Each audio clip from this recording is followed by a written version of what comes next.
What's up, everybody? This is your boy Uber Hikari, aka the Nerd Nigga, here to bring you another video with no frills, just the analysis. And today I'm here to bring you the Season 3, Episode 12 review of The Walking Dead entitled Clear. So let me just get this out of the way. Sorry for not having this review up earlier. I had some technical difficulties with my webcam, but hopefully that's all sorted out now. So with that being said, let's get into the review.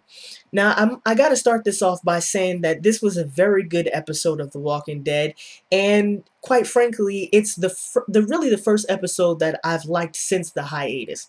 And because after the hiatus, the show got off to somewhat of a rocky start, but now it looks like they're back on track to doing what they do best. And this episode really displayed the power of The Walking Dead. It really showed that the power of this show doesn't reside in the action, and to a large extent, it doesn't reside in the horror either, because this season hasn't really been about the horror of the post-apocalyptic situation, and I've mentioned this before, not even the horror or the villainy of the governor per se. So this episode shows that the power of The Walking Dead doesn't reside in its action, and I'm talking specifically about the TV show, not the comic books. It doesn't reside in the action or the horror, but it resides in the characters, the settings that are created based on the post-apocalyptic situation, and the characters' reaction to that setting. That's the major draw of the Walking Dead TV show, at least as far as I'm concerned. So now let's get into this quick summary of this episode. So basically what happens in this episode is that Rick, Michonne, and Carl go back to Rick and Carl's old neighborhood where they used to live. And they specifically go back there because they're looking for resources. In particular, they need guns and ammo for the upcoming war with the governor. And while they're there, very, very interesting, while they're there, and very exciting actually, while they're there, they run into Morgan. And Morgan has gone crazy, it seems. At one point, he even attacks them, and the only reason why he was able to survive when Carl shot him was because he actually had on some body armor, and it appears that he's suffering from some sort of dementia or delirium of some sort, and he also had a little bit of amnesia because he didn't even recognize who Rick was at first. And this episode was mainly about Morgan and what has happened to him during the time skip, or at least from the period that we left him in season 1 up until now, which is the middle of season 3. So that's pretty much what this episode focused on. So now let me get into my review of analysis of this episode, because like I said, I really, really like this episode.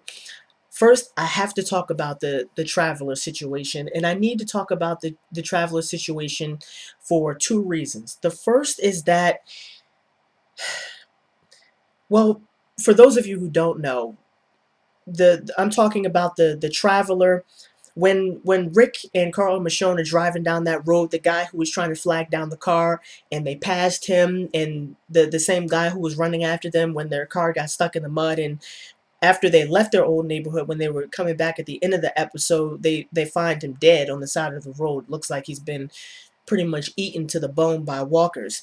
And the reason I have to talk about this is because, first, this was some powerful symbolism of the brutality of the Walking Dead world. Like I said, the power of this show resides in its characters, its setting, and the reaction that the characters have to this post-apocalyptic situation. And that was just some very powerful symbolism of the brutality of that world. Because one of the most important ethical principles of the civilized world is extending a hand of hospitality to the stranger. Being able to come upon a person who's in dire straits and saying that even though we're disconnected by a lack of knowing each other, I can still extend my hand out to you in the spirit of hospitality. That's one of the most important ethical principles of the civilized world. And actually, it reminds me of, I hadn't thought about this before, but the story of the man who's been robbed in the Bible. I can't remember the specific story or where it occurs, but where it talks about this guy who's been robbed on the road, and that the real Christian would help this person out, would extend their hand of hospitality. And so the fact that Michonne, Rick, and Carl just absolutely refuse to help this person really shows the breakdown of the character's ethics, and also a psychological breakdown. Because if you've been living with one set of moral codes for your entire life, and then bam, very abruptly, you have to sort of switch your moral code, it can be psychologically stressing. It can be extremely psychologically traumatizing. And so I really love the way that the show progressively shows how the characters are having to switch their mindset psychologically, and also their ethical codes. And this situation was just very heart-wrenching and very disturbing on a visceral level. And I think that this is pretty much the first time that they've refused to help somebody. Because even Carl went out and helped Tyrese's group a couple of episodes ago. He didn't just leave them out there hanging. I mean, he did lock them in the jail cell, but that was after he decided to help them.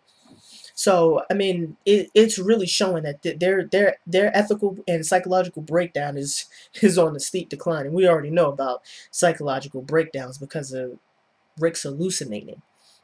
The second reason why this traveler situation is so important is because this traveler situation helps to frame the entire episode. Morgan's entire story and the fleshing out of his psychological breakdown is framed by this traveler situation. And there's a very, very interesting dichotomy here between the traveler situation and between Morgan's situation. On the one hand, the traveler shows a sort of decline from civilization, from a civilized society down to a point where there doesn't seem to be any hope. Because when we first see the traveler, he's hopeful. He thinks that these people are going to stop for him. He's flagging down the car. He thinks that he's finally been saved. But as the show progresses, and by the time we get to the end, we see that there really was no hope for the traveler in this world.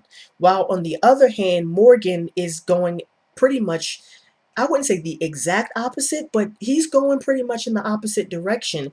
Because when we first see him, he's at a place where he doesn't have any hope, where he's succumbed to this psychological breakdown, this delirium, or what have you. And by the end of the episode, he's talking about, I have to clear.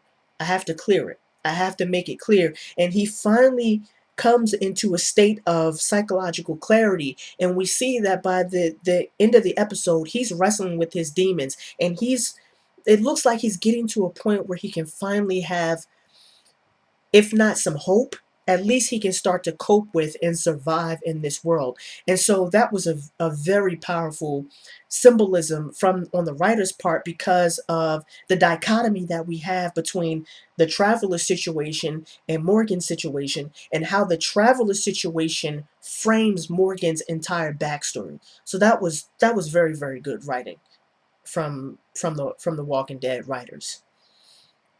And was also very interesting and somewhat ironic about the traveler situation is that at one point, Rick and Morgan were the stranger.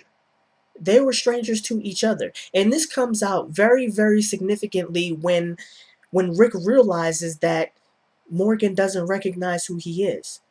That in Morgan's eyes, he's a stranger. Because Rick treated that traveler the same way that Morgan treated Rick when he didn't recognize who he was. So it's a sort of irony, but it also goes to show how at one point Morgan and Rick were in the position of being the traveler.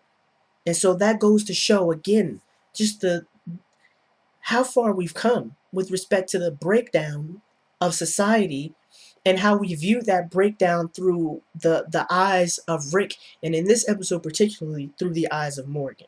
So that traveler situation was just splendid writing. Now let me talk about Rick and Michonne, their relationship. This episode, I felt, did went a long way towards clarifying the relationship between Rick and Michonne, because it had been very icy, rocky, and it wasn't really clear precisely how Rick and Michonne were going to relate to each other or interact with each other going forward. But I will say that up until the ending of this episode, their relationship was very confusing to me. And here's why. I wasn't sure whether or not Rick trusted Michonne. And to a certain extent, that isn't clear, but it seems like they're moving towards trusting each other more. But before that, before the end of this episode, I just wasn't sure if Rick trusted Michonne. So I was like, does he trust her or does he not trust her? Because at the beginning of the episode, Rick explains to Carl why he didn't want to leave Michonne at the prison. And he said he didn't want to leave her with Merle. And from what he said to Carl, it's implied that essentially he didn't trust her to not get into some trouble with Merle.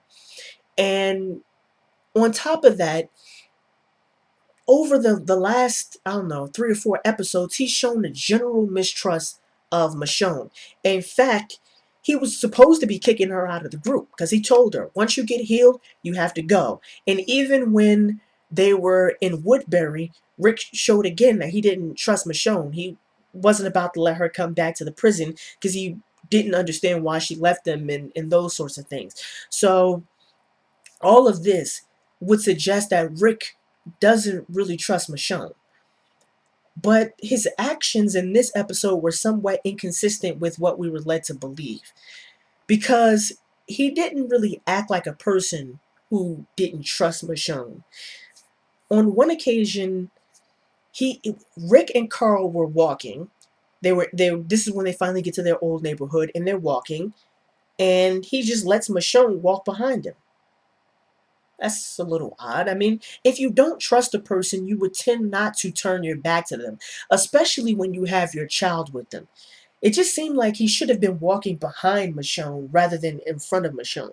And you could say, yes, Uber Hikari, maybe this is just a irrelevant detail, but these details matter.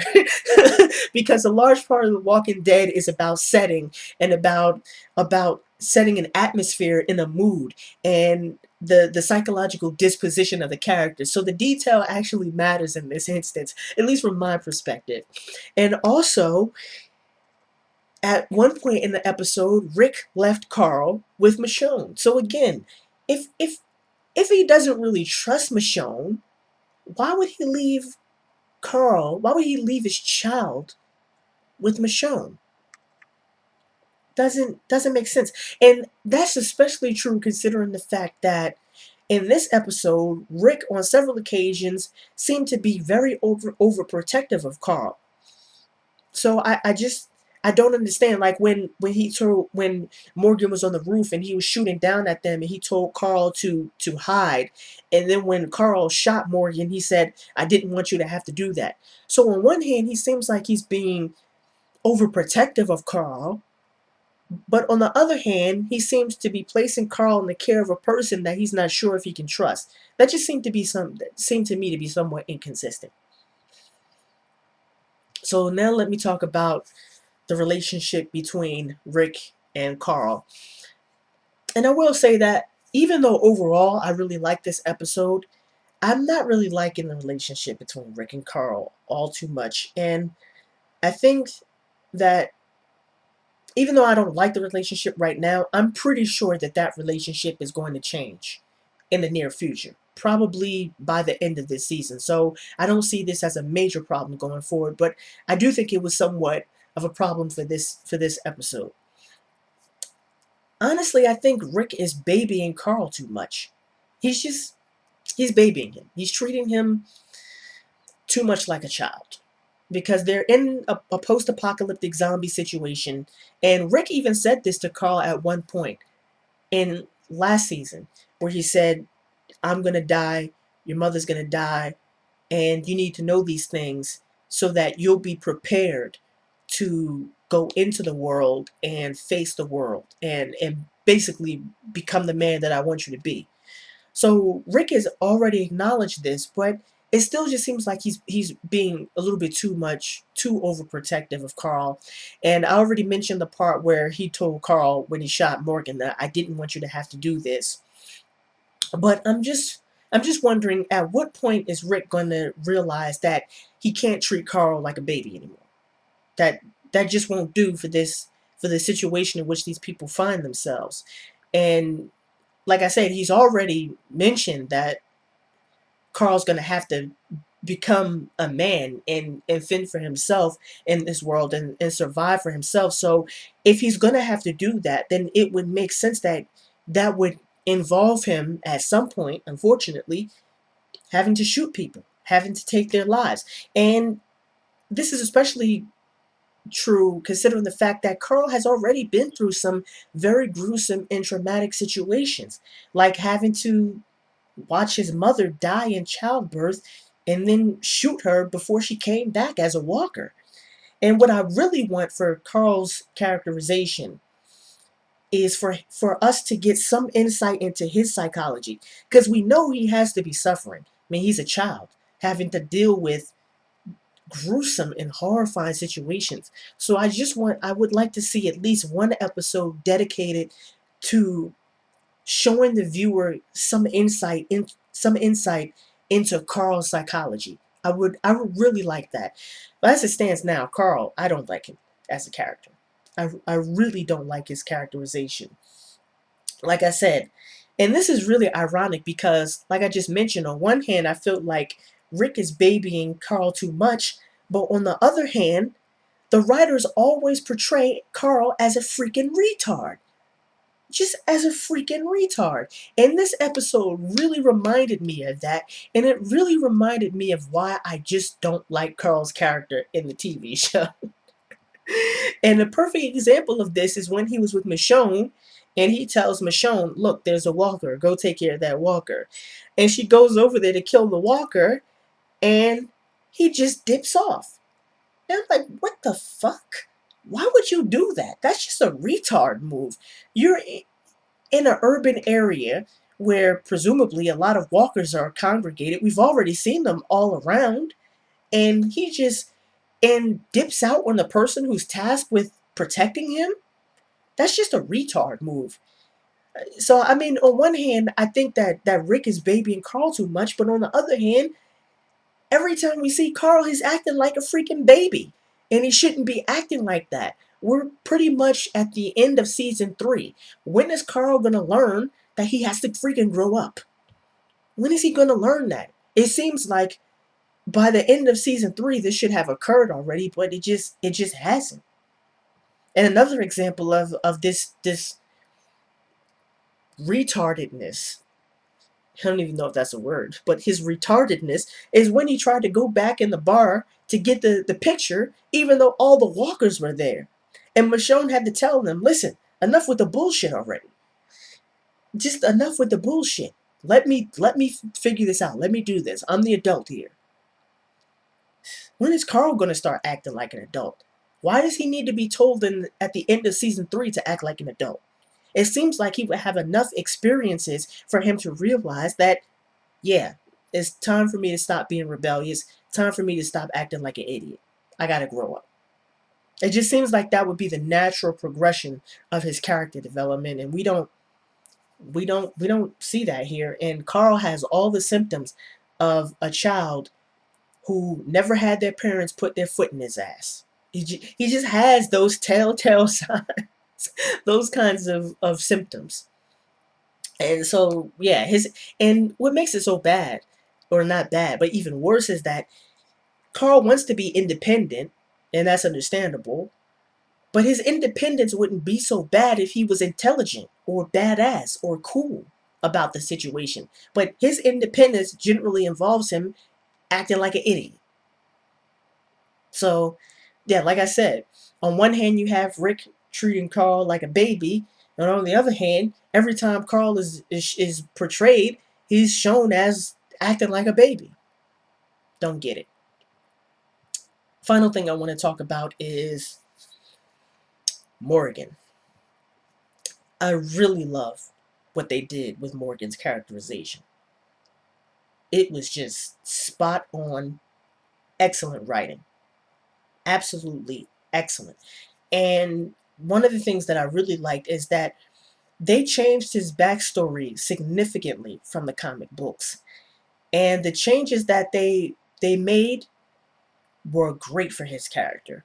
They made his character more complex than it was in the comic books. It's he's still a pretty good character in the comic books, but the way they fleshed out his backstory, we don't really get all of his backstory in the comic books. We get some parts, but we don't get all of it. But the way they really fleshed out his backstory and the way they showed the effects of what he had to go through, it really made him a very, very interesting and compelling character. In fact, he's one of the more compelling characters in the series. He's probably, even though he's only been shown for one episode in this season so far, I'd say he's probably the most compelling, besides Rick, he was probably the most compelling character of this season. Just very nice. Very nicely done. Like I said, this is what makes The Walking Dead one of the best TV shows. The characters and how they react to their situation. It was excellent in this episode. And it's sort of quiet, character driven episodes like this that really make this show. Not the action, not killing the walkers, but the characters' reaction and response to the horror of the post-apocalyptic setting. It's the horrifying journey through the psychology of the characters and how the writers bring this to fruition. That's what really makes this show to me.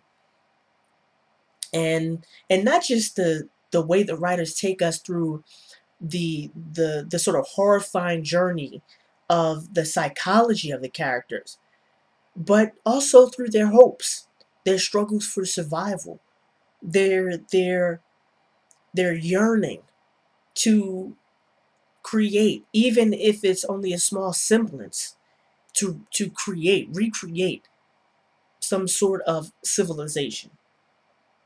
That's that's the bread and butter of The Walking Dead.